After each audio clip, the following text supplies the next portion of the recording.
ह्याच्या आधी पण गुन्हे कोणते झाले सांगा, कोणतंच झालं नाही. त्यांच्यावरती ऐका, आता हा खंडणीचा आत्ता लागलाय. दुसरी सांगा ना. हा, त्याच्या आधी पण त्यांच्यावरती नाही. जमिनींचे विषय वगैरे याच्यावरती आहेत एक ना सुद्धा गुन्हे? नाही, एक सुद्धा नाही. हा आता हे फक्त बोलतात, पुरावा दाखवा म्हणावं त्यांना. बरं, ठीक आहे. आता मला सांगा, तुम्ही मला म्हणताय की तुम्ही इथे होता म्हणून तुम्ही इथे भेटायला आला. तुम्ही हे इथे येणार हे कोणी सांगितलं तुम्हाला? आम्हाला असं माहिती आता परळमध्ये कार्यकर्ते आहेत आम्ही. आता कुठून ना कुठून तरी कळणारच ना. आम्ही एकदम वाल्मिकांनाचे एकदम हाडाचे कार्यकर्ते. माझ्या हाडाचे कार्यकर्ते म्हणूनच तुम्हाला माहित असेल ना, तेच तर म्हणतो मी. बातम्या येत होते. असं कसं कळणार आहे? नाही, पण तुम्ही हाडाचे कार्यकर्ते म्हटलं तर तुम्हाला माहित असेल ना कुठं होते अण्णा? नाही नाही, अण्णा कुठं होते? देवाला गेले ते एवढं माहिती होतं आम्हाला. कुठे ते उज्जैनचा फोटो टाकला तो? गाडीमध्ये होता, उज्जैनचा फोटो काय तो? झालं? कुठं काय गाडीमध्ये होता, तुम्ही बरोबर आलात मी त्यांच्या. देवदर्शनाला आलो होतो. नाही त्यांच्या बरोबर आलात तुम्ही. नाही नाही नाही.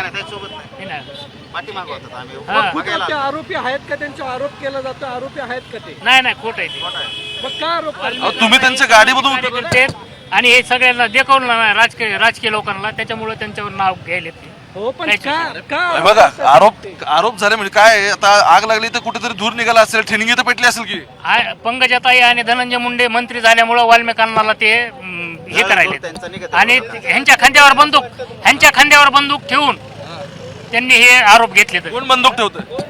आता हे जे आमच्या ह्याच्यातले आमदार आहेत बीड जिल्ह्यामधले, कोण आहेत ते. मग हे आमदार जे आता लोकप्रतिनिधी लोकांनी त्यांना ते आता ह्यांचं ते देखवलं ना आता बरं, हे. ठीक आहे. ऐका, तुम्ही कार्यकर्ते आहेत म्हणून विचारतो, ते राजकीय आरोप सगळे बाजूला जाऊ दे.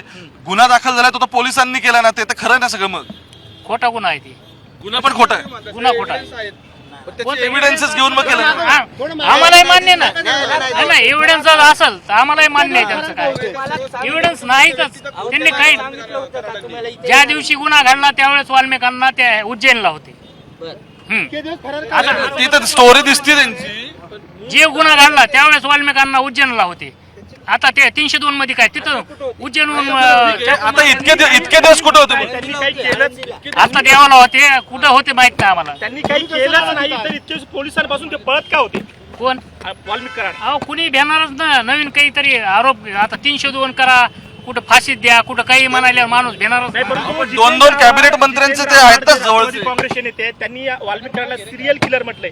त्यांनी अनेक खून केले असं देखील खोट आहे ते. मी किशोर फडचा भाऊ आहे. माझ्या भावाचा मर्डर झालेला, मी किशोर फडचा भाऊ आहे.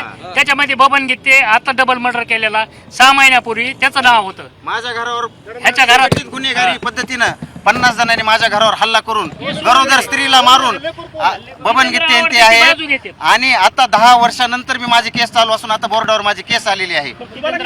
बबन गीते खरा संघटित गुन्हेगारीचा बादशाह आहे बीडचा. खोटे आरोप का केले जातात असं खोटे आरोप फक्त एकामुळे की एकतर सामान्य कुटुंबातून आलेला व्यक्ती आणि त्यामुळे लोकप्रियता जास्त वाढलेली आहे आणि ती लोकप्रियता आमदाराला सुद्धा जड पडते. त्याच्यामुळे त्यांनी ते आमदार हे सगळे जे विरोध आता सध्या करत आहेत नाव घेऊ ते आमदार धनंजय मुंडे साहेबांना नाही. धनंजय मुंडे साहेबांचे कार्यकर्ते त्यांना आणि मुंडे साहेबांनाच आनंद वाटतो त्यांचा कामाचा. द्वेष कोणाचा वाटत नाही. नाही खोटे. फक्त एक असा विषय झालाय, एक सध्या तुम्हाला बीड जिल्ह्याची स्थिती सांगतो. आधी म्हणले की कोणता घोले मास्टर माइंड आहे, त्याच्यानंतर म्हणले विष्णू कोणता तरी चाटे मास्टर माइंड आहे, पुन्हा अण्णा, पुन्हा त्यानंतर धनंजय मुंडे साहेब आणि त्यानंतर वंजारी समाजाला टार्गेट करले सध्या. एक मिनिट, तुम्ही आता समाज नाही, हा मूळ मुद्दा समाजाचा नाहीये. मूळ मुद्दा हा गुन्हेगारीचा आहे. कसं आहे, कोणत्याही समाज असला तरी आरोपी आणि गुन्हा जी हत्या झाली ती दुःखदायी आहे आणि त्याचा आम्ही ओबीसी म्हणून सुद्धा असं नाही की कोणतं ते मराठा समाजाचे होते, आमचे ते बंधूच होते. पण त्यामध्ये वाल्मिक अण्णा यांचा काही संबंध सध्या तरी आम्ही कार्यकर्ते म्हणून आम्हाला माहिती आहे.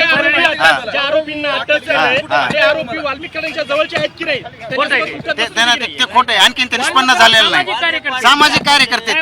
आणि फोटोचा विषय राहिला तर माननीय शरद पवार साहेबांसोबत सुद्धा वाल्मिक अण्णाचे फोटो आहेत. त्याच्यामुळे फोटोमुळे तुम्ही त्यांना गुन्हेगार समजू नका. आरोपी कुठे माहिती का तुम्ही तसे कार्यकर्ते? नाही ना, ते आमचे कार्यकर्तेच नाहीत. कोणाला? ते आमचे कार्यकर्ते. आमच्या एका ओळखीच्या व्यक्तीला तिथं पत्रकाराच्या गाड्यात तो घाबरल्याहून झाला म्हणून आम्ही त्याला बाजूला काढत होतो. नाही, आम्ही ज्या वेळेस टीव्हीवर बातमी पाहिली की काही वेळाने अण्णाईचा आदर होणार आहे, त्यामुळे आम्ही काय विषय आहे ते पाहायला आलो. आम्ही अहमदनगरहून आलो. लवकर तुम्ही आले.